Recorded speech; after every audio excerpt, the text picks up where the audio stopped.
All right, let's talk about sports and race. The theoretical um, perspective or viewpoint that I want to start with is the idea of social construction of reality. The big, broad idea here is that all meaning is defined through communication. So, in essence, something happens, and then people talk. Powerful people talk about what that means, what happens. So everything from as complex as a social uprising to uh, whatever, a small action, an apple falls from a tree. People talk about what's the meaning of it, why it happened, how it happened, perhaps writing down a history of what happened, and those meanings become established. Then, over time, those meanings evolve. And again, as these meanings evolve, and they get reaffirmed through communication. So they're constantly reaffirmed through communication, whether that's written down in history books or oral history, oral communication, just everyday conversation. Meanings evolve through cultural evolution through time. And the powerful continue to exert influence over those previously established meanings. And these meanings and stereotypes have important consequences. So as something gets defined, and as that definition perhaps changes, but perhaps gets reinforced over this years and over the centuries, those meanings and those stereotypes that get applied have consequences. So let's start thinking about this in actual practice. If we're thinking about history, you might consider who are the heroes and who are the villains of history. American revolutionaries, Nazis, U.S. Confederacy, perhaps the voyagers on the Mayflower crossing the ocean, first settlers, Native American populations, and you can think about your history lessons from your early childhood through now, and how are all of those parties played out? Are they heroes? Are they villains? And there's the old axiom: history is written by the winners, and this is often the case. That the triumphant group in a society, or if in two combatants are battling it out in a war, the victorious side is the one that dominates culture and dominates history and can control that conversation. So they oftentimes coming out looking like revolutionaries rather than rebels or terrorists or things like that. And we can think about this in terms of modern culture as well. If we can think about truths or values of various companies or various people. So you might have certain understandings or perspectives on companies like Nike, Under Armour, Johnson & Johnson, Cheerios, Coca-Cola, tech companies, Amazon, Apple, any company that you can think of. You can some values or truths perhaps come to mind about those people or those companies. And then you can also think of our political landscape in the U.S. We can think about the wildly varying truths and values from the left, the political left and the political right. So the truths and values of a supporter of Donald Trump versus a supporter of Joe Biden. And we can start to see how this social construction of reality plays out, where it's more than just sort of objective, this is what happened and this is exactly the capital T truth. It's more of ongoing, it's almost a negotiation, a conversation, and it gets reaffirmed multiple times over and over and over again, or it gets challenged multiple times over and over and over again. And so this idea of truth in all of this is a bit fluid, sort of shifting as conversation and as history passes. We can also think about it in terms of stereotypes that often get played out. So if we're comparing inner city education and suburban education, we can think about those as how they've been presented in the media, how they've been talked about, our own impressions of it. Chances are we had either rural or suburban or an inner city education, depending on where you're from. So you have your own experiences and you maybe value your own experiences over someone else's. All of those go into, it's a bit back to schema theory. Social construction of reality would certainly play into that, of just that the social world around you is helping you build that schema and reaffirm it. So we have things like inner city education and big city values, or suburban education, small town values. Those always get sort of played out in our political realm, as well as many other conversations. And so much of what we know, as we talked about in schema theory, is built on marketing, branding, media representations, persuasion from outsiders. So most of what we, I'll use the quotes, know isn't through lived experience. It isn't that we travel to all these places, we have been through all these places, we've met with all these people. It's a presentation to us that we accept or sometimes don't accept. It's marketing campaigns, it's media presentations, it's our social groups that we're hanging out with, it's perhaps our peers or the network of things that we follow on social media. All of those things are feeding us information and perhaps what we might consider their social construction of reality that isn't perhaps the same as others. As we get further into social construction, we talked about schema theory quite a bit already, but we have the social construction of categories of race, which is a socially defined category on presumed genetic heritage. That's our textbook definition, so to speak. And ethnicity is based on cultural differences, often tied to race, religion, or national origin.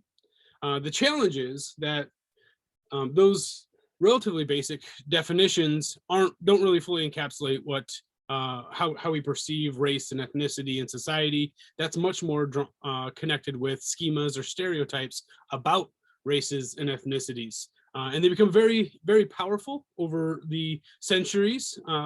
They get so ingrained in our society that even those who suffer from perhaps negative stereotypes have internalized them and are often are self-defeating as a result of it. But it is important to note in all of this, whether we're defining what it means from an apple to fall from a tree, or who won a war, or who were rebels and terrorists versus revolutionaries, all of those social definitions, including stereotypes, are made by humans and reaffirmed by human communication, and therefore they're able to change. So those meanings are deeply rooted. So that change is not easy, but it is possible. All right, on to the readings for the week. The reading about the Native American population and how sports dreams are often not realized or left unrealized because as a young athlete perhaps leaves the reservation, they fall into negative cycles or negative patterns of alcohol, drugs, wanting to return, sort of a yearning to return to the reservation. If you go too far from the reservation, you lose your identity. So there are all sorts of interesting and perhaps challenging cultural elements here, identity elements, education elements that are at play that are preventing sort of making that next step for athletes or just for anyone from the reservation effectively wanting to move on to different things, but also still maintain their identity. There's a real challenge there. And we might think of that, and the authors make the case that sports don't really matter. In this case, it's a bigger element that's going on. I would see this as the bigger questions about the education system, self-destructive culture, and then the challenges and limitations that we all face, but particularly for Native American populations, as their population has been under assault, both literally and figuratively since those early days of Europeans crossing the ocean. All right, on to the perhaps harsh realities of behind America's favorite pastime. The reading examined MLB academies, specifically in the Dominican, and that these academies are effectively offering nothing but hope to hundreds of youth each year. And they're put up, the facade of them is that they're an educational grounds. They also do baseball, but they're basically schools. Where in reality is the first curriculum that they teach is how to play baseball, and the second curriculum is how to do American, so how to just survive and get through daily life in America if you happen to be one of those young athletes that are so talented that you get plucked and pulled into the U.S. baseball system. For Major League Baseball, it's a very low cost to put on these academies and a very high return on their investment. Whether that be through the sort of the public relations side of it, if they are ever investigated or it's ever looked at more largely in the public eye, it looks like they're putting up schools, but then also the high return on actual just talent that they're plucking from the Dominican. And you can feel free to Google Dominican baseball players. There'll be plenty of very high profile athletes that have been pulled out. So our first discussion prompt of the week. We're gonna take a broad stroke at this and compare Dominican Republic and the MLB academies to our previous discussions and maybe the mindset of young athletes in the Dominican and compare that to previous discussions about that we've had about basketball and inner city impoverished youth, where sports is seen as the only way out. So make some connections. How are they the same? How are they different? What are some of the variables at play that would make the hope or the dream of making it to the bigs from the Dominican? How is that similar to young athletes that are maybe from impoverished inner city, maybe difficult backgrounds, with the hope of making it to the NBA? What's the same? What's different? And compare those two examples. So you'll hop over to your discussion post, and this will be your first prompt for the week. Oh, forgot. So I extra item on there. So yes, compare and contrast. So that what's the same, what's the difference? All right, on to if the academies weren't bad enough, we have, forgive my language, buscones, these training grounds that are third party, that aren't MLB run. They have even less control, no guarantee of education, or even proper training, or even personal safety. And then the individual that's running it often pockets money that's meant for trainees, and often sets up contracts to take future money from athletes if they make it further. Really sort of uncontrolled Wild West. You have no idea the quality that you're going to get if you go into one of these. And again, it speaks to perhaps the dire circumstances of these young athletes and their families of trying anything to make it out. So this brings us to our second discussion prompt. Is the Major League Baseball system, is this a problem for them? Is the Dominican Republic to blame? Where does blame fall, and potentially how can we resolve this? Does Major League Baseball have a role to play in resolving these types of training grounds, these third-party training grounds? All right, in our third discussion prompt, we get into sort of a follow-up on that Dominican, and also tied in with the social construction of reality. So a while ago now, several years ago, Colin Cowherd, when he worked at ESPN, was perhaps on his way out, but was shown the door rather quickly for making disparaging remarks about the Dominican athletes that were in Major League Baseball, or managers that were in Major League Baseball. I posted the link on this slide, but I've also posted the link in Canvas, so you can take a pause before this discussion post and watch that. It's a relatively brief video. It's more of an overview of what of his actual show.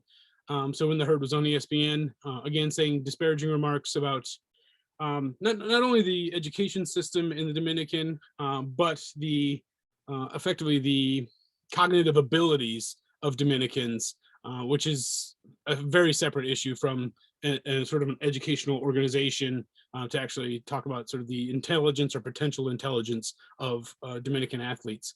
So take a listen to that. And then your third discussion post is this a Cowherd specific problem? In which case ESPN was right to fire him. Does this get into ESPN's conflict of interest, where ESPN and Major League Baseball are very much in lockstep with each other? ESPN doesn't want Major League Baseball to have these types of issues raised or potential threats raised. And ESPN and Major League Baseball typically, or in this case, wouldn't want the public to be sort of peeking behind the curtain of these training grounds or MLB academies, things like that, and looking into it further. They just want that issue to go away and just celebrate hitting home runs and winning championships and things like that. So watch the link in Canvas, and then address these elements of the third discussion prompt. And that's it for this lecture. Go on to your second lecture, and you are almost done with lectures for the class.